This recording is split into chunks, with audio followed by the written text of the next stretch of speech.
இப்போதும் நம்ம எல்லாரும் நம்முடைய வேத புஸ்தகம் ரோமருக்கு எழுதின நிருபம் 12ஆம் அதிகாரம் 11வது வசனத்தை நாம் எல்லாரும் கவனிக்க போகிறோம். ரோமருக்கு எழுதின நிருபம் 12ஆம் அதிகாரம் 11வது வசனத்தை நாம் எல்லாரும் திருப்பிக் கொள்வோம்.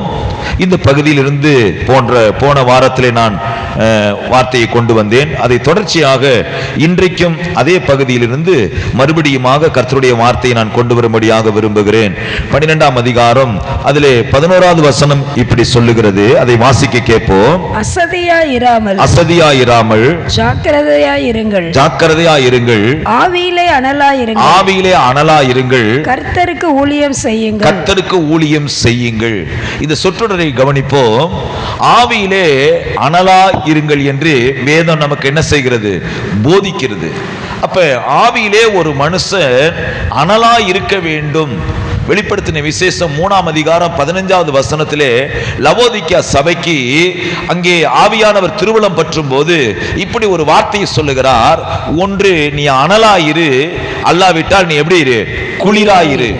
வெளிப்படுத்தின விசேஷம் 3ஆம் அதிகாரம் 15வது வசனம் சொல்லுது, ஒன்று நீ அனலாயிரு, அல்லாவிட்டால் நீ என்னது?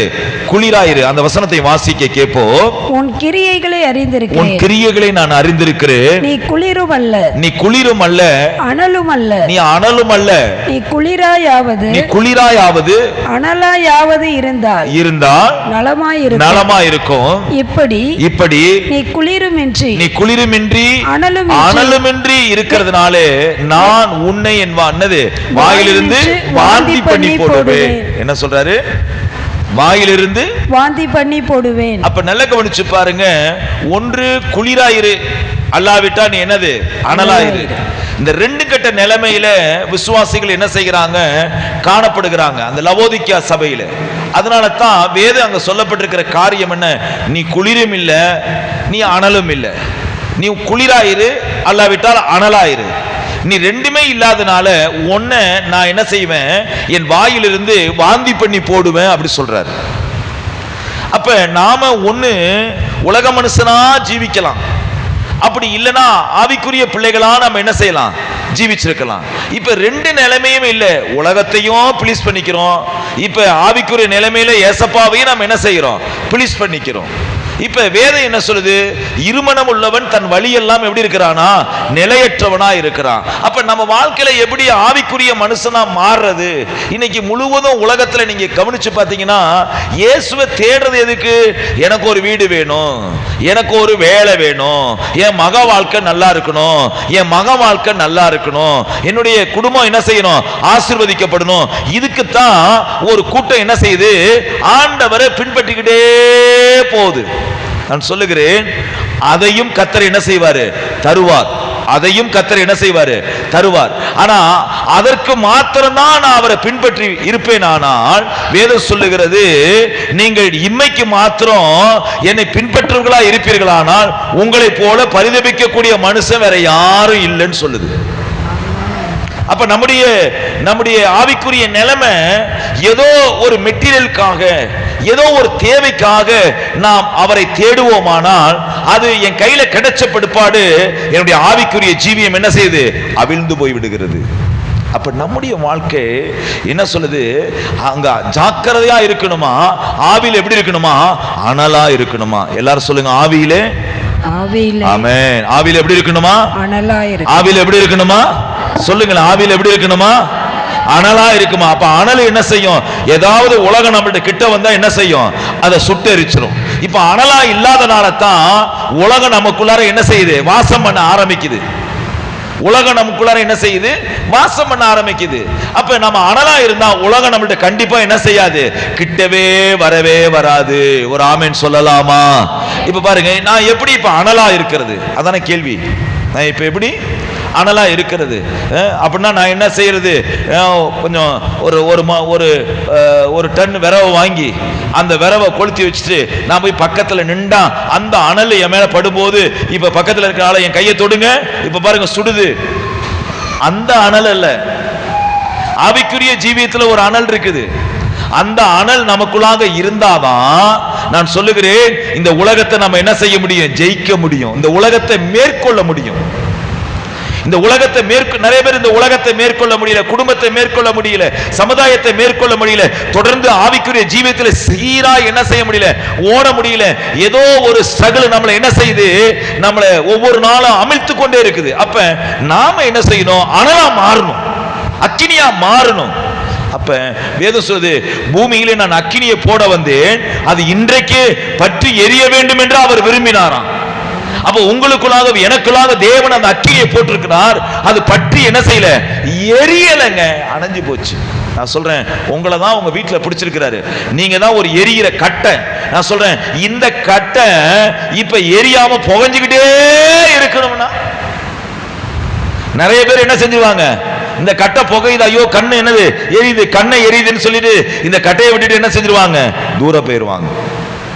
அப்ப நாம தான் இந்த பூமியில ஆண்டவர் நம்மளை என்ன செஞ்சிருக்கிறார், தெரிந்து கொண்டிருக்கிறார்.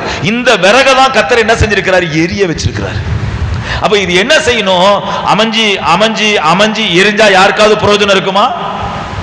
அமைஞ்சு அமைஞ்சு எரிஞ்சா யாருக்காவது பிரயோஜனம் இருக்குமா? யாருக்கு என்ன செய்யாது, பிரயோஜனம் இருக்காது. அப்ப இந்த விரவு என்ன செய்யணும், அது எரியணும். ஹல்லேலூயா. இந்த விரவு என்ன செய்யணும் சொல்லுங்களேன், எரியுறீங்களா? நான் சொல்றேன், உலகத்துல நாம மற்றவங்களை வந்து பிடிக்கணும், மற்றவங்களை ஆண்டவரை பத்தி சொல்லணும், மற்றவங்களுக்கு நாம என்ன செய்யணும், ஆண்டவரை பத்தி காண்பிச்சு கொடுக்கணும் அப்படின்னு பார்த்தா நாம இன்னும் முதல்ல என்ன செய்யல, எரியலைங்க. நமக்கே பாஸ்ட் என்ன செய்யுது, ஊதி ஊதி ஜீவன் போயிட்டு இருக்கு. இதான் நடக்குது. இப்ப நம்ம ஆவிக்குரிய ஜீவியத்துல என்ன இல்ல, நம்ம விரவு எரியல. இதுக்கு பாஸ்டரோ சிஸ்டரோ என்ன செய்யறாங்க, ஊதுறாங்க. இந்த விரவு என்ன செய்ய மாட்டேங்குது, எரிய மாட்டேங்குது, அடிக்கடி அணைஞ்சு போகுது. இப்ப நான் என்ன செய்யறேன், ஐயோ ஊதி ஊதி என் தொண்டை தண்ணியெல்லாம் என்ன செஞ்சிச்சு, போச்சு, என் தொண்டை தண்ணியெல்லாம் என்ன செஞ்சிருச்சு, போச்சு அப்படி சொல்லி நான் டயர்டாயிடுறேன். உங்களை பத்த வைக்கிறதுக்கு பாஸ் என்ன செய்யறேன், டயர்டாகி போயிடுறேன். நான் சொல்றேன், இந்த திருச்சபையில மாத்திரமில்ல, எல்லா திருச்சபையிலும் இந்த நிலைமை தான். அல்லேலூயா. அப்ப ஆவிக்குரிய ஜீவியத்துல நாம என்ன செய்யணும், இப்ப ஃபயரா மாறணும். அல்லேலூயா. ஃபயரா மாறணும். கர்த்தருடைய பரிசுத்த நாமத்துக்கு ஸ்தோத்திரம். ஒரு இஸ்லாமிய குடும்பத்திலிருந்து ஒரு வாலிப பெண்ணு ரட்சிக்கப்பட்டு வந்தா. ஒரு இஸ்லாமிய குடும்பத்திலிருந்து ஒரு வாலிப பெண்ணு ரட்சிக்கப்பட்டு வந்தா. ஆனா இருந்த திருச்சபையிலே அந்த பொண்ணுடைய சாட்சியை நான் கேட்டேன். அந்த பொண்ணு 12ஆம் கிளாஸ் படிக்கும் போது அவருடைய ஃப்ரெண்ட்ஸின் மூலியமாக ஆண்டவராகிய இயேசு கிறிஸ்துவை பற்றி அறிவிக்கப்பட்டது. அந்த மகள் அந்த நாள் முதல் கொண்டு ஆண்டவராகிய இயேசு கிறிஸ்துவை சொந்த ரட்சகராய் ஏற்றுக்கொண்டுட்டான். நம்ம தமிழ்நாட்டில் நடந்த ஒரு சம்பவம், சென்னையில் நடந்த சம்பவம். அப்ப இவளுக்கு வந்து வீட்டில் ஜெபிக்கக்கூடிய ஒரு சூழ்நிலை கிடையாது. அப்ப அந்த சூழ்நிலையின் மத்தியில இவ என்ன செய்யறா, பாத்ரூம்ல போய் குளிக்கும் போதுதான் ஜெபம் பண்ணக்கூடிய நேரம் கிடைக்கும், சூழ்நிலை கிடைக்கும். அப்ப பாத்ரூம்ல உட்காந்து சோத்திரம் போட்டுக்கிட்டே இருந்திருக்கான். வெளியில அவங்க அண்ணன் இப்ப முணு சத்தம் கேட்குது. அதுல ஒரு வார்த்தை ரெண்டு வார்த்தை, இயேசுவே இயேசுவே அப்படிங்கிற சத்தம் வெளியே கேட்குது. அப்ப கதவை தட்டிருக்கான், என்னடி செய்யற உள்ளார அப்படின்னு தங்கச்சியை கேட்டிருக்கான். உடனே நான் ஒண்ணு செய்யல, குளிக்கிறேன். சரி வெளியே வா குளிச்சுட்டு அப்படின்னா, உள்ளுக்குள்ளார இயேசுவே இயேசுவே அப்படி சொல்லி கேட்குது.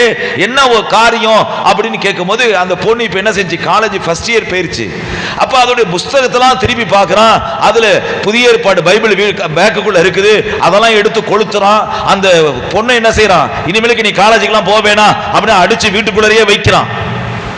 அந்த பொண்ணு அவங்க அண்ணன் இல்லாத நேரத்துல, குடும்பத்துல யாரும் இல்லாத நேரத்துல வீட்டுல உட்கார்ந்து என்ன செஞ்சிட்டு இருக்கா, ஜெபிச்சுக்கிட்டே இருக்கிறாங்க.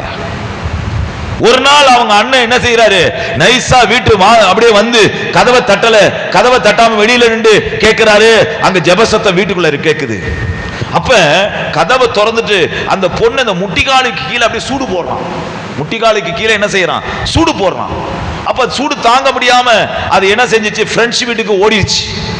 அந்த பொண்ணு அந்த சூடுக்கெல்லாம் மருந்து தடவி அதை மறுபடியுமாக சபையில வந்து அந்த பொண்ணை நிப்பாட்டினாங்க. நான் பார்த்தேன், கண்ணால பார்த்தேன். அந்த பொண்ணு வந்து பாவாடை தாவணி போட்டுருந்துச்சு. அப்ப அந்த பொண்ணை சபையில நிப்பாட்டுறாங்க. இப்ப சபையில நிப்பாட்டும் போது அந்த பொண்ணு சாட்சி சொன்னிச்சு, நான் ஆண்டவருக்காக பக்தி வைராக்கியமா இருந்தேன், என் குடும்பத்துல பிடிக்கல, இப்ப என் குடும்பத்துல என் அண்ணன் என்ன செஞ்சுட்டான், எனக்கு சூடு போட்டுட்டான் அப்படின்னு சொல்லி அந்த பொம்பளை பிள்ளை அந்த பாவாடையை கொஞ்சம் அந்த முழங்கால் வரைக்கும் தூக்கி காமிக்குது. காலெல்லாம் சூடு போட்டிருக்காங்க. காலெல்லாம் என்ன செஞ்சிருக்காங்க? சூடு போட்டிருக்காங்க. நான் சொல்றேன், சூடு போட்ட போது பயந்து போய் இனிமேலுக்கு இயேசுவை நான் என்ன செய்ய மாட்டேன், ஆராதிக்க மாட்டேன், நான் ஜெபிக்க மாட்டேன் அப்படிங்கிற வார்த்தை அந்த பிள்ளை வாயில வரல. ஆனால் சூடு போட்டாலும் பரவாயில்ல, அந்த பிள்ளை என்ன சொல்லுது, எனக்கு இயேசு வேணும்னு சொல்லி அந்த பொண்ணு என்ன செஞ்சிருச்சு, வெளியாயிருச்சு. பக்தி வைராக்கியம் ஏதோ பேச்சில இல்லைங்க. ஏதோ ஒருத்தவங்க பயமுறுத்தினா இந்த இந்த இந்த இந்த இந்த ஆவிக்குரிய நிலைமை அது ஸ்டாப் ஆகாது, அது நின்று போகாது. அது என்ன தெரியுமா செய்யும், தொடர்ச்சியா அது என்ன செய்யும், பிரகாசிச்சுக்கிட்டே இருக்கும். அது வேதம் அழகா சொல்லுகிறது, வேதம் அழகா சொல்லப்பட்டிருக்குது. ஒண்ணு நீ அனலாயிரு, இல்லைன்னா நீ என்ன செய்ய, சொல்லுங்களேன், ஒன்னு அனலாயிரு, இல்லைன்னா என்னது, குளிராயிரு. ரெண்டுமே இல்லைன்னா, நான் இப்ப உங்களை ஒரு உலக மனுஷனா பிரசங்கம் பண்றேன்னா இல்ல ஆவிக்குரிய நிலைமையா பிரசங்கம் பண்றேனா அப்படின்னு சொல்லி பார்த்தா, இப்ப எந்த நிலைமையில உங்களுக்கு நான் பிரசங்கம் பண்றது? ஒண்ணு நீங்க ஆண்டவர் பிள்ளையா உங்களை பிரசங்கம் பண்றதா, இல்ல உலக மனுஷனா உங்களை பார்த்து நான் பிரசங்கம் பண்றதா? இப்ப அது ஒரு கடினமான ஒரு பகுதியா இருக்குது. இப்ப அதே பொண்ணு அங்க சாட்சி சொல்லும் போது அந்த திருச்சபையில இருந்த ஒரு கசட்டட் ரேங்கில் இருக்கிறதான ஒரு தம்பி பாஸ்டர்ட்ட போய், பாஸ்டர் எனக்கு ஆண்டவர் இப்படிப்பட்ட பொண்ணு தான் திருமணம் பண்ணணும், அந்த பொண்ணு குடும்பத்திலிருந்து ஒரு ரூபா கூட பணம் வாங்க கூடாதுன்னு சொல்லி என்னை எச்சரித்து பேசியிருந்தார் பாஸ்டர் அப்படின்னு போய் பாஸ்டருடைய தனிப்பட்ட ரீதியில் அவர் பேசினாரு. மறுவாரத்தில் பாஸ்டர் அந்த பெண்ணுக்கு இந்த மணமகனை நியமித்தாரு. அந்த சபையே அந்த மகளுக்கு தேவையான எல்லாத்தையும் செய்து திருமணம் கட்டி கொடுத்தாங்க. இன்னைக்கு சென்னையில ஒரு பெரிய ஊழியத்தை செய்றாங்க, ரொம்ப ஆசீர்வாதமா இருக்காங்க. வேதம் சொல்லுது, ஜாக்கிரதையா இருங்க, ஆவியில எப்படி இருக்கணுமா, அனலா இருக்கணுமா. எப்படிங்க அனலா இருக்கிறது? இப்ப ஒரு வேத வசனத்தை பார்ப்போம். எரேமியா தீர்க்கதரிசன புஸ்தகத்தை எல்லாரும் திருப்பிக் கொள்ளுங்கள். அதுல 23ஆம் அதிகாரம், எரேமியா தீர்க்கதரிசன புஸ்தகம் 23ஆம் அதிகாரம், அதுல 29வது வசனத்தை வாசிங்களேன். என் வார்த்தை அக்கினியை போலும். நல்ல கவனிங்க. இப்ப கர்த்தருடைய வார்த்தை எப்படி இருக்குதா, அக்கினியை போல இருக்குதாம். எரேமியா 23:29 சொல்லுகிறது, என் வார்த்தை அக்கினியை போலும். அக்கினியை போலும் அப்படின்னா ஏசப்பாவுடைய வார்த்தை, கர்த்தருடைய வார்த்தை எப்படி இருக்குது, அக்கினியை போல இருக்குதான். அதனாலதான் 119ஆம் சங்கீதத்திலே 11வது வசனத்தில் சங்கீதக்காரன் தாவி சொல்றாரு, அந்த அக்கினியை தான் என் இருதயத்தில் என்ன செஞ்சிருக்கிறேன், வைத்து வைத்தேன் சொல்றாரு. அந்த அக்கினியை தான் என் இருதயத்தில் நான் என்ன செய்யறேன், வைத்து வைத்தேன் சொல்றாரு அவரு. எரேமியா மன்னிக்க வேண்டும், சங்கீதம் 119 11வது வசனம் சொல்லுது, நான் உமக்கு விரோதமாய் பாவம் செய்யாதபடிக்கு உம்முடைய வாக்கை என் இருதயத்தில் நான் என்ன செய்தேன், வைத்து வைத்தேன். என்ன சொல்றாரு அவரு, உம்முடைய வாக்கை நான் என்ன செய்தேன், என் இருதயத்தில் வைத்து வைத்தேன். இப்ப என்ன வைத்திருக்கிறாரு, கர்த்தருடைய அக்கினியை தன் இருதயத்தில் என்ன செஞ்சிருக்கிறாரு, வைத்திருக்கிறாரு. இவர் சாதாரணமான அல்ல, சமஸ்த இஸ்ரவேலுக்கு அவர் யாரா இருக்கிறாரு, ராஜாவா இருக்கிறாரு. அவர் தான் சொல்றாரு, உம்முடைய வாக்கை என் இருதயத்தில் நான் என்ன செய்தேன். அல்லேலூயா. அதனாலதான் வெளிப்படுத்தின விசேஷத்திலே 1ஆம் அதிகாரத்தில் சொல்லப்பட்டிருக்குது, இந்த வார்த்தையை கேட்கிறவனோ, இதை வாசிக்கிறவனோ, இதை கைக்கொள்ளுகிறவனோ பாக்கியவான் அப்படி என்று சொல்லப்பட்டிருக்கிறது. இந்த வேத வார்த்தையை வாசிக்கிறவனோ, கேட்கிறவனோ, கைக்கொள்ளுகிறவனோ பாக்கியவான். ஏன் தெரியுமா, இந்த வார்த்தை ஒரு மனுஷனுக்குள்ளாய் அது உள்ள போயிருச்சுன்னா அது உள்ளுக்குள்ள என்ன செய்யுது, அது அக்கினி ஜுவாலையா எரிந்து கொண்டே இருக்கிறது. அப்படின்னா நாம என்ன செய்யணும், டெய்லி வேதத்தை என்ன செய்யணும், வாசிக்கணும், மணிக்கணக்கில் வாசிக்கணும், வாசிக்கணும், வாசிக்கணும், வாசிக்கணும், வாசிக்கணும். வேதத்தை வாசிக்க வாசிக்க நான் சொல்லுகிறேன், எனக்கு ஒருத்தர் போதிக்க வேண்டியதில்லை, எனக்குள்ளாகவே கர்த்தருடைய அக்கினி என்ன செய்ய ஆரம்பிக்கும், மூள ஆரம்பிக்கும். நிறைய பேருடைய வீட்டுகளில் வேத புஸ்தகம் ஞாயிற்றுக்கிழமை போய் அந்த செல்ஃபில் அது தஞ்சம் பூந்துச்சுன்னா மறு ஞாயிற்றுக்கிழமை தான் அந்த செல்ஃபில் இருந்து அந்த பைபிள் என்ன செய்யும், வெளியாகும். அந்த பாருங்க, இப்ப பாருங்க, அந்த வேத சத்தியம் உள்ளுக்குள்ள இல்லாதனால சபையில வந்து சிலரை பாருங்க, அவங்கள பிரசங்கம் பண்ற நேரத்தில் ஏன் அப்படின்னா உள்ளுக்குள்ள என்னது, வசனத்தை கேட்கணும் என்கிற ஒரு ஆர்வம் இல்லாதனால அவங்களுக்குள்ளார என்ன செய்யுது, அந்த தூக்கத்தின் ஆவி வருது, அந்தகாரத்தின் ஆவி வருது. நான் சொல்றேன், ஒரு மனுஷனுக்குள்ளாக கர்த்தருடைய வசனம் உள்ள இருக்குமானா கண்டிப்பாய் சொல்லுகிறேன், அவனுக்கு என்ன இருக்காது, செய்வன வராது, பிள்ளி சுனியம் வராது, மாந்திரிகம் வராது. ஏன் தெரியுமா, சத்தியத்தை அறிவீர்கள், சத்தியம் உங்களை என்ன செய்யும், விடுதலை ஆக்கும். அல்லேலூயா. நான் சொல்றேன், என்ன விடுதலை ஆக்கிறதுக்கு ஒரு ஸ்டார் ஊழியக்கார் தேவையில்லை. என்ன விடுதலை ஆக்கிறதுக்கு ஒரு ஸ்டார் ஊழியக்காரர் என்ன செய்யறதில்ல, தேவையில்லை. என் கையில கொடுத்திருக்கிற வசனத்தை நான் ஒவ்வொரு நாளும் வாசித்து வாசித்து இதை தியானிக்குமானால் எனக்குள்ளாக என்ன தெரியுமா மூலம்? அக்கினி மூலம். அல்லேலூயா, அல்லேலூயா. 39ஆம் சங்கீதத்திலே 3வது வசனத்திலே சொல்றாரு, சங்கீதக்காரன் தாவீது சொல்றாரு, எனக்குள்ளாக அக்கினி என்ன செய்தது? எழும்பிற்று அப்படி சொல்றாரு. வாசிங்க 39:3 வாசிங்க. என் இருதயம் எனக்குள்ளே அனல் கொண்டது. என் இருதயம் எனக்குள்ளாக என்ன செஞ்சிருச்சு? அனல் கொண்டது. அப்படியானால் கர்த்தருடைய வார்த்தையும் கர்த்தருடைய கிரியைகளையும் ஒரு மனுஷன் தியானிக்கும் போது அவனுக்குள்ளாக என்ன மூழுதுனா, என்ன மூழுது? அக்கினி மூழுது. என்ன மூழுது? அக்கினி மூழுது. அக்கினி என்ன செய்யுது? மூழுது. அப்ப தேவ பிள்ளைகள் நாம அறிய வேண்டிய ஒரு காரியம் என்னன்னா, டெய்லி சத்திய வசனத்தை என்ன செய்யணும்? வாசிக்கணும். டெய்லி என்ன செய்யணும்? வாசிக்கணும். இப்ப பாருங்க, எரேமியாவின் புஸ்தகத்துல அங்க சொல்லப்பட்டிருக்குது, 5ஆம் அதிகாரம் 14வது வசனத்தை வாசிங்களேன். 5ஆம் அதிகாரம் 14வது வசனம் சொல்லப்பட்டிருக்குது, வாசிங்க. ஆகையால் 5:14 வாசிங்க. ஆகையால் சேனைகளின் தேவனாகிய கர்த்தர் சொல்கிறது என்னவென்றால், சேனைகளின் கர்த்தர் சொல்லுகிறது என்னவென்றால், நீங்கள் இந்த வார்த்தையை சொன்னபடியினால், இதோ நான் உன் வாயிலிட்ட என் வார்த்தைகளை அக்கினியும். நல்ல கவனிங்க, நான் உன் வாயிலை இட்ட வார்த்தை எப்படி இருக்குதான்? அக்கினியும். அக்கினியும். அப்ப வாயில, நம்முடைய வாயில ஒரு வசனத்தை கர்த்தர் கொடுக்கிறார்னா அந்த வசனம் எப்படி இருக்குதான்? அக்கினியா இருக்குதான். அந்த வசனம் எப்படி இருக்குது? அக்கினியா இருக்குது. அப்ப நல்ல கவனிச்சு பாருங்க, சில நேரத்தில் இயேசுவின் நாமத்துல சாத்தானே போ அப்படின்னா இது என்ன செய்யுது? போகுது. ஒரு ஆடிக்கொண்டிருக்கிற ஒரு பொல்லாத ஆவியை பார்த்து இயேசுவின் நாமத்தினாலே போ அப்படி சொன்னா அது என்ன செய்யுது? போகுது. ஏன் தெரியுமா? அந்த வார்த்தை எப்படி இருக்குது? அக்கினியாய் புறப்பட்டு வெளியே போகுது. அது அல்லேலூயா. நான் சொல்லுகிறேன், எனக்குள்ளாக ஒரு அக்கினி இருக்க வேண்டும். அந்த அக்கினி எப்படி எனக்குள்ளாக மூழ்கிறது, எப்படி அந்த அக்கினி எனக்குள்ளாக பிரகாசித்து எரிகிறது என்றால், ஒவ்வொரு நாளும் சத்திய வசனத்தை நான் என்ன செய்யணும்? வாசிக்க வேண்டும். அதை கை கொள்ள வேண்டும். அதை இருதயத்திலே வைத்துக் கொள்ள வேண்டும். இப்ப பாருங்க, சில திருச்சபைகளை பாருங்க, ஒரு 10 வசனத்தை ஒரு விசுவாசி மனப்பாடமா சொல்ல தெரியாது. 10 வசனத்தை மனப்பாடமா என்ன செய்யாது? சொல்ல தெரியாது. ஏன் தெரியுமா? அதுங்களுக்கு சத்தியத்தை குறித்து என்ன செய்யறது கிடையாது, ஆராய்ச்சி பார்க்கறது கிடையாது. காலையில ஒரு பொண்ணு, அந்த பொண்ணு பேர் என்னது? தாமஸ் பொண்ணு மரியா. அந்த மரியாங்கிற ஒரு பொண்ணு அப்படியே ஒரு அதிகாரத்தையே மனப்பாடமா திக்காம கொள்ளாம அப்படியே அடிக்கிறாங்க. அப்ப சில ஆள்லாம் என்னது, அவங்களுக்கு கை தட்டுது. இந்த ஆள்லாம் காலமெல்லாம் கை தட்டிக்கிட்டே தான் இருக்கும். அது ஒருவேளை என்ன செய்யாது. தேவ பிள்ளைகள் கவனிக்க வேண்டும். ஒரு சின்ன பிள்ளை ஒரு அதிகாரம் முழுவதும் அப்படி திக்காம கொள்ளாம மனப்பாடமா சொல்றாங்க. ஆச்சரியமா இருந்துச்சு, ஆச்சரியமா இருந்துச்சு. அப்படின்னா பேரண்ட்ஸ் என்ன செய்யறாங்க? அந்த பிள்ளைய அந்த சத்திய வசனத்துக்குள்ளாக என்ன செய்யறாங்க? நடத்துறாங்க. அந்த காலத்துலலாம் இவர் சொல்லுவாரு, அகஸ்டின் ஜெபக்குமார் ஐயா, அவங்க வீட்டுல வேதத்தை வாசிக்கலனா சாப்பாடு கிடையாது. வேதத்தை வாசிக்கலனா சாப்பாடு கிடையாது. வேதத்தை வாசிச்சாதான் என்னது? சாப்பாடு. ஜெபம் பண்ணாதான் சாப்பாடு. இல்லைன்னா என்ன கிடையாது? சாப்பாடு கிடையாது. இன்னைக்கு பாருங்க, அப்படி அந்த சத்திய வசனத்துக்குள்ளாக வளர்க்கப்பட்ட அவரு பீகாரையே என்ன செய்யறாரு? அந்த மாநிலத்தையே அசைக்கிறார். அப்ப இந்த சத்திய வசனத்தை நாம என்ன செய்யணும்? உள்வாங்க வேண்டும். இங்க இன்னொரு வார்த்தை கூட நான் உங்களுக்கு சொல்றேன் பாருங்க. இன்னொரு வார்த்தை கூட நான் உங்களுக்கு சொல்றேன் பாருங்க. இந்த வார்த்தை சொல்லக்கூடிய காரியத்தை பாருங்க. உபாகமத்தின் புஸ்தகத்திலே 8ஆம் அதிகாரம் அதிலே 3வது வசனத்தை வாசிங்க. அவர் உன்னை சிறுமைப்படுத்தி, உபாகமம் 8:3 வாசிங்க. அவர் உன்னை சிறுமைப்படுத்தி, உன்னை பசியினால் வருத்தி, மனுஷன் அப்பத்தினால் மாத்திரமல்ல. அந்த வார்த்தையை பாருங்க, 8:3 சொல்லப்பட்டிருக்கிறது. உன்னை அவர் பசியினால் வருத்தி, மனுஷன் அப்பத்தினாலே மாத்திரமல்ல, கர்த்தருடைய வாயிலிருந்து புறப்படுகிற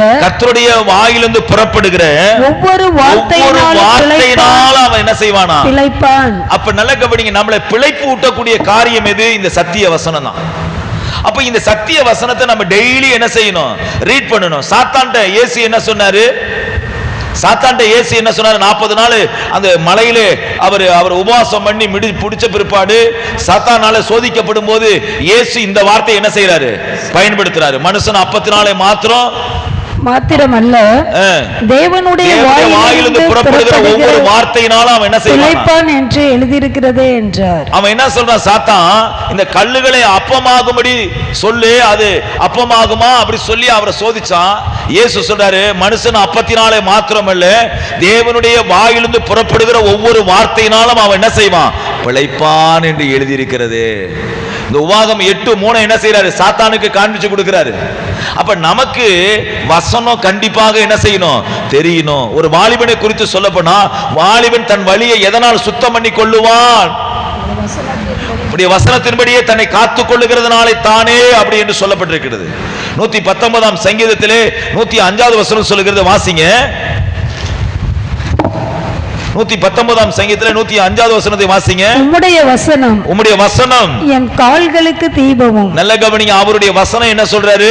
என் கால்களுக்கு தீபமும். 119 105 சொல்லுது, உம்முடைய வசனம் என் கால்களுக்கு எப்படி இருக்குது? தீபமும். எல்லாரும் சொல்லுங்க, வசனம் எப்படி இருக்குது? தீபமா இருக்குது.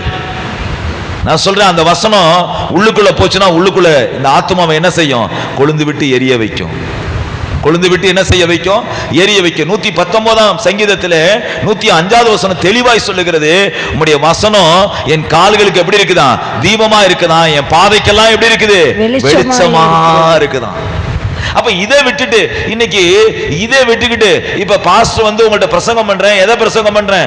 நான் இங்கே இருந்து கோயம்புத்தூர் போனேன்னா ஆண்டவர் எனக்கு நான் போற இடத்துல ஒரு நல்ல ஹோட்டலை காமிச்சாரு. என் மேல இருக்கிற பிரியத்துல அவர் அந்த ஹோட்டலை காமிச்சிட்டாரு. அந்த ஹோட்டல்ல போனா அப்படியே சாப்பாடு சூப்பரா இருந்துச்சு. உங்களுக்கெல்லாம் என்ன செய்யும்? வாய் ஊறும்.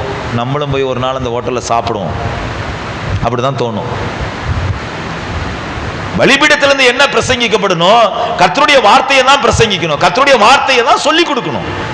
கர்த்தருடைய வசனத்தை தான் என்ன செய்யணும்? சொல்லி கொடுக்கணும். ஏன் அப்படின்னா அந்த வசனம் தான் நமக்குள்ளாக என்ன செய்யுது? அக்கினியை கொண்டு வருகிறது, அக்கினி ஜுவாலையை கொண்டு வருகிறது, அனலை கொண்டு வருகிறது. இந்த உலகத்தை அது என்ன செய்கிறது? பரிகரிக்கிறது. இந்த உலகத்திலிருந்து நம்மளை வேறு பிரிக்கிறது. இந்த உலகத்தை விட்டு நம்மளை என்ன செய்யுது? அது செப்பரேட் பண்ணுகிறது. நான் சொல்லுகிறேன், சடங்காச்சாரியம் அல்ல, பாரம்பரியம் அல்ல, கர்த்தருடைய வார்த்தை தான். அதனாலதான் வேதம் என்ன சொல்லுகிறது? அவர் தம்முடைய சகல பிரஸ்தாபத்தை பார்க்கிலும் தம்முடைய வார்த்தையை அவர் என்ன செய்தாராம்? மகிமைப்படுத்தி வச்சிருக்கிறாராம். 138ஆம் சங்கீதத்தில் சொல்லப்பட்டிருக்கிறது, அவர் தம்முடைய சகல பிரஸ்தாபத்தை பார்க்கிலும் தம்முடைய வார்த்தை என்ன செய்து வைத்திருக்கிறாராம்? மகிமைப்படுத்தி வச்சிருக்கிறாராம். கையை தட்டி ஆமீன் சொல்லலாமா? அல்லேலூயா. 138ஆம் சங்கீதம் 1வது வசனமா 2வது வசனம் நினைக்கிறேன், வாசிங்க. 2 உமது சகல பிரஸ்தாபத்தை பார்க்கிலும் உம்முடைய வார்த்தையை மகிமைப்படுத்தி இருக்கிறீர். நீர் என்ன செய்து வச்சிருக்கிறாரா? மகிமைப்படுத்தி இருக்கிறாரா. அப்ப வார்த்தையை தான் அவர் என்ன செய்யறாரு? மகிமைப்படுத்தி இருக்கிறாரு. அப்ப வார்த்தையை தான் நம்ம என்ன செய்யணும்? இப்ப எரேமியா சொல்றாரு, நான் வார்த்தையை கிடைக்க பெற்ற உடனே நான் என்ன செய்ய ஆரம்பிச்சேன்? அதை உட்கொண்டேன்னு சொல்றாரு. வார்த்தை கிடைச்ச உடனே நான் என்ன செய்யறேன்? இந்த காதல வாங்கி இந்த காதல விட்டுட்டு போனா இருதயத்துக்குள்ள அக்கினி வராது. உள்ளார இறக்குனாதான் அக்கினி என்ன செய்யும்? வரும். இந்த காதல வாங்கி இந்த காதல என்ன செய்யலாம்? நான் சொல்றேன், இன்னைக்கு உலகத்துல எதோதான் இருக்கு, அதெல்லாம் இந்த காதல வாங்கி இந்த காதல விட்டுட்டு போயிடும். ஆனா சத்திய வசனத்தை மட்டும் என்ன தெரியுமா செய்யணும்? இந்த இருதயத்துக்குள்ளார சங்கீதக்காரன் தாவீது சொல்றாரு, உம்முடைய வாக்கை என் இருதயத்தில் நான் என்ன செய்தேன்? வைத்து வைத்தேன். அல்லேலூயா. எரேமியாவின் புஸ்தகத்துல எரேமியா சொல்றாரு, என்ன சொல்றாரு? வார்த்தை கிடைக்க பெற்ற உடனே நான் என்ன செஞ்சிட்டாத? உட்கொண்டேன்னு சொல்றாரு. அப்ப கர்த்தருடைய பிள்ளைகள் இந்த வசனத்தை என்ன செய்யணும்? உள்வாங்க வேண்டும், தியானிக்க வேண்டும். காலையில எந்திரிச்சு வேத புஸ்தகத்தை அப்படியே திறந்து, ஜி சுந்தரன் ஒரு ஊழியக்காரு காலையில எந்திரிச்ச உடனே அந்த சத்திய வசனத்தை அப்படியே எடுத்து அப்படி முத்தம் கொஞ்சம் வைப்பாராம். முதல்ல அப்படி முத்தம் கொஞ்சம் தான் என்ன செய்வாரு? அந்த சத்திய வசனத்தை அப்படி படிப்பாரு. நல்ல கவனிங்க, இந்த சத்திய வசனத்தை அவர் படிச்சனாலதான் சென்னை பட்டணமே என்ன செஞ்சிருக்கு? அசைஞ்சிருக்கு. உங்க வீட்டுல நீங்க கிறிஸ்துவன் சொல்றீங்க, சத்தியத்தை வாசிக்கிறீங்களா? சத்தியத்தை தியானிக்கிறீங்களா? சத்திய வசனத்தை கேட்கிறீங்களா? பிரசங்கத்தை கேட்கிறீங்களா? உங்க வாழ்க்கையில அந்த கேட்ட பிரசங்கத்தை தியானிக்கிறீங்களா? இந்த மாதிரி காரியம்னா நம்முடைய வாழ்க்கையில என்ன செய்யணும்? நடைமுறையில செயல்படுத்தும் போதுதான் இருதயத்துக்குள்ளார என்ன இருக்கும்? அக்கினி மூலம். அல்லேலூயா. வேதம் சொல்லுது, நீங்க எப்படி இருக்கணுமா? அசதியா இராதபடிக்கு ஜாக்கிரதையா இருந்து ஆவியில எப்படி இருக்கணுமா? அனலா இருக்கணும்னு சொல்றாரு. ஆவியில எப்படி இருக்கணுமா? அனலா இருக்கிறீங்களா? நான் சொல்றேன், பேய் ஏங்க அனலா இருக்கிறவன் தொட முடியுமா? இப்ப நல்ல கவனிங்க, எனக்கு இப்ப நான் அப்படியே அக்கினியா இப்படி இருக்கேன், 100 டிகிரி என்னது எனக்கு அப்படியே அக்கினி 3 இருக்கு. இப்ப பாஸ்டர் வந்து என்னை தொட்டா என்ன ஆகும்? சுடும். நான் இப்ப பாருங்க, நீங்க அக்கினியா இருக்கிறீங்க, உங்களை வந்து சாத்தான் தொட்டா என்ன செய்யும்? அவன் சுட்டரிக்கப்படுகிறான், தொட முடியாது. ஏன் தெரியுமா? நான் இப்ப எப்படி இருக்கிறேன்? அனலா இருக்கிறேன். நீ அனலும் இல்ல குளிரும் இல்ல, அதனால ஈஸியா உள்ள வந்துடலாம். அனலும் இல்ல குளிரும் இல்ல, அதனால சாத்தான் என்ன செய்யறான்? ஈஸியா உள்ளர டிராவல் ஆயிடுறான் நமக்கு. அதுக்கப்புறம் என்னது? இங்க பாருங்க, பிசாசு பேய் பிடிச்சு பாத்துறீங்களா? நான் சொல்றேன், ஒரு காரியத்தை நான் ஏறக்குறைய ஒரு 2000 பேருக்கு பிசாசு துரத்தி விட்டுருக்கேன். 2000 பேருக்கு மேல இருக்கும். இந்த 2000 பேருக்கு மேல பிசாசு துரத்தி விட்டுருந்தா, இதுல வந்து விசுவாசிகளுக்கு பிடிக்கிற பேயை துரத்துறதுக்கு ரொம்ப கஷ்டப்படுவேன். விசுவாசிகளுக்கு பிடிக்கிறதுல பேய், அதை துரத்துறதுக்கு ரொம்ப கஷ்டப்படுவேன். உலகத்துல இருந்து ஒரு ஆளை கூட்டு வரும்போது அந்த பேய்னா இயேசுவின் நாமத்துல போ அப்படின்னா அது ஓடிடுது. ஒரு முறை ஒரு அம்மாவை ரொம்ப ஜெபம் பண்ற, ஓடவே மாட்டேங்குது பிசாசு. அது ரட்சிக்கப்பட்ட அம்மா, அபிஷேகப்பட்ட அம்மா. அந்த அம்மா தலையில கைச்சு ஜெபம் பண்றான். அது காலையில இருந்து ஜெபிக்கிறேன், அது நான் போக மாட்டேன்னு. நீ போய் தான் ஆகணும், நான் சொல்றேன், கர்த்தருடைய ஊழியக்காரன் நான் சொல்றேன், நீ போய் தான் ஆகணும் அப்படி சொல்றேன். அந்த பேய் திருப்பி என்ன சொன்னுச்சு? நான் பர்மிஷன் கேட்டு உள்ள வந்தேங்குது. நான் பர்மிஷன் கேட்டு உள்ள வந்தேன்னு சொல்லுது. அது இப்ப என்ன சொல்ல முடியும் பாஸ்டர்? பர்மிஷன் கேட்டு பேய் என்ன செஞ்சிருக்கான்? விசுவாசிக்குள்ளார வந்திருக்கான். ஏன்னா அதுக்குள்ளார என்ன இல்ல? அனல் இல்ல, அக்கினி இல்ல. அந்த அக்கினி இருந்துச்சுன்னா அது கண்டிப்பா என்ன செஞ்சிருக்க முடியாது? உள்ளுக்குள்ளார வந்திருக்கவே முடியாது. ஆமென் சொல்லுங்க. அல்லேலூயா, அல்லேலூயா. அப்ப விசுவாசிகளுக்கு பர்மிஷன் கேட்டு என்ன செய்தான்? ஒரு முறை நான் இருந்த சபையில இப்படி ஒரு காரியம் நடந்துச்சு. ஒரு ஒரு ஒரு பையன் என் பக்கத்தில் உட்காந்துருந்தான் சர்ச்சில். அப்போ என் பக்கத்தில் உட்காந்தோன்னு அவன் திடீர்னு கண்ணை அசந்துட்டான் போல. கண்ணை அசந்துட்டான், ஆராதனை வேளையில் கண்ணை அசந்துட்டான். அவனை நங்குன்னு யாரோ தலையில கொட்டியிருக்காங்க, நங்குன்னு கொட்டியிருக்காங்க. அவன் திடீர்னு திடுக்கணு, அண்ணே தலையில கொட்டினீங்களாண்ணே? அவன் பக்கத்தில் இருக்கணும், தலையில கொட்டினீங்களா? கொட்டலை, நானும் கொட்டலை. பக்கத்தில் இருக்கிற பையனும் அவனும் என்னது வசனத்தை உன்னிப்பா அப்படியே கவனிக்கிறான், நானும் உன்னிப்பா கவனிக்கிறேன். இவன் தூங்கி விழுந்துட்டான். அவனை யாரோ நங்குன்னு தலையில கொட்டியிருக்கானு. யாரு பின்னாடியும் கொட்டல, முன்னாடியும் கொட்டல. அப்படி துணிகரமா யாரும் என்ன செய்யறது? இங்க பாருங்க, ஆராதனை முடிஞ்சவங்க புடைச்சிருக்கு பாருங்க அப்படின்னா தலைய. என்னடா அவனை? இல்லைண்ணே அப்படி கொஞ்சம் அசந்த, யாரோ தலையில கொட்டிட்டு போயிட்டாங்க.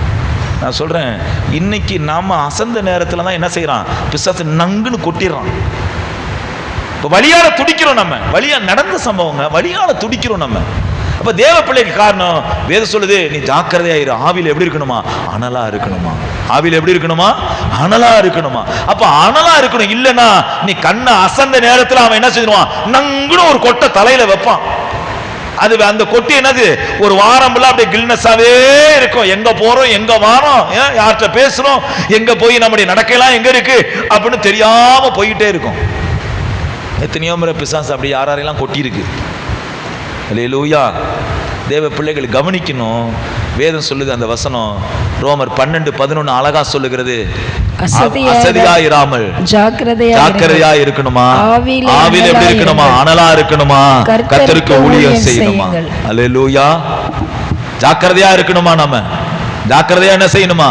இருக்கணுமா? ஜாக்கிரதை இல்லாம போயிட்டா பிசாசு நங்குன்னு கொட்டுவான். கொட்டு வாங்கிட்டு தான் இருக்கணும். தேவதூதனே வந்து உங்களுக்கு ஜெபிச்சாலும் கதை நடக்காது. ஸ்டார் ஊழியக்காரங்க வந்து ஜெபிச்சாலும் என்ன செய்யாது? கதை நடக்காது. என்ன தெரியுமா சொல்றாரு? நீ அனலாயிரு, இல்லனா குளிராயிரு. ரெண்டுமே இல்லனா என் வாயிலிருந்து உன்னை நான் என்ன செஞ்சிருவேன்? வாந்தி பண்ணி. இதனை வெளியில உள்ள ஆளுக்கா சொன்னாரு, சபைக்கு சொல்றாரு. சபைக்கு தான் என்ன சொல்றாரு? லவோதிக்கா சபைக்கு சொல்றாரு அவரு. இது வெளியில உள்ள ஆளுக்கு சொல்லல. 3ஆம் அதிகாரம் 15வது வசனம் எந்த சபைக்கு சொல்றானா? லவோதிக்கா சபைக்கு சொல்றாரு. வெளியில இருக்கிற ஆளுக்கு சொல்லல. ஒண்ணு நீ அனலாயிரு, இல்லனா குளிராயிரு. இல்லனா நான் என்ன செஞ்சிருவான்? என்ன உன் வாயிலிருந்து உன்னை வாந்தி பண்ணி போட்டுருவாங்கிறாரு. அப்ப தேவ கரத்துல நம்ம காணும்போது நம்ம எப்படி இருக்கணும்? அனலா இருக்கணும். அல்லேலூயா. எப்படி சொல்லுங்க? அனலா இருக்கணும்னு சொல்லுங்களேன். உண்மையில அனலா இருக்கீங்களா? அனலா இருக்க வேண்டும்னா இந்த சத்திய வசனத்தை என்ன செய்ய ஆரம்பிக்கணும்? நீங்க டெய்லி வாசிங்க. உங்களால் எத்தனை அதிகாரம் படிக்க முடியும்? காலையில் ஒரு வேளை 2 அதிகாரம் தான் படிக்க முடியும். மாலையில் என்ன செய்யுங்க, ஒரு 2 அதிகாரத்தை படிங்க. சில நேரத்தில் எங்களுக்கு நாங்கள் பிரசங்கம் பண்ணிட்டு எங்களுக்கு அது ஒரு கொஞ்சம் அதிகாரம் தான் படிக்க முடியும். உடனே திருப்பி பைபிளை நாங்கள் மூடிட்டு அப்புறம் திருப்பி மற்ற வேலைகளை செஞ்சு திருப்பி பைபிளை திறந்து வாசிக்கிறோம். பைபிள் ரீடிங் பாஸ்டருக்கு இருக்கணும். பைபிள் ரீடிங் விசுவாசிகள் இருக்கணும். பைபிள் ரீடிங் ஒரு ஆவிக்குரிய ஒரு மனுஷனுக்கு என்ன செய்யணும்? அனுதினமா இருக்கணும். அல்லேலூயா. அது அனுதினம் மன்னாவா இருக்கணும். அது அல்லேலூயா. எப்படி காலையில இஸ்ரவேல் ஜனங்க வானத்திலிருந்து பொழிஞ்ச மன்னாவை போய் அதிகாலமே எடுத்துட்டு சாப்பிட்டாங்களோ, அதே போல அதிகாலமே நம்ம என்ன செஞ்சிடணும்? சங்கீதக்காரன் தாவீது சொல்றாரு, 5ஆம் சங்கீதம் 3வது வசனத்துல சொல்றாரு, நான் உமக்கு நேராய் ஆயத்தமாகி நான் என்ன செய்கிறேன்? காத்திருக்கிறேன். அல்லேலூயா. வசனத்தை என்னோட என்ன செய்யுங்க. யாராவது பிரதர் ஜெபம் பண்ணி சொல்லுங்க பிரதர். கர்த்தர் என்ன சொல்றாரு? நான் சொல்றேன், நம்மலாம் குறிக்காரன் கிடையாது. நீ வசனத்தை வாசிச்சாலே கர்த்தர் பேசுவார். வசனத்தை வாசிச்சாலே என்ன செய்வாரு? கர்த்தர் பேசுவாரு.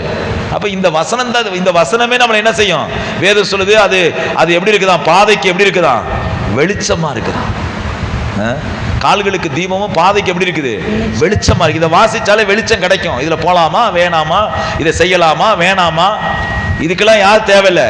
மோகன் சென்னன் தேவையில்லை, பால் தினகரன் ஐயா தேவையில்லை, இதுக்கெல்லாம் இன்னொரு ஊழியக்கார் தேவையில்லை. அதே என்ன செய்ய? வழி காட்டும், பாதையை காட்டும் அதுல.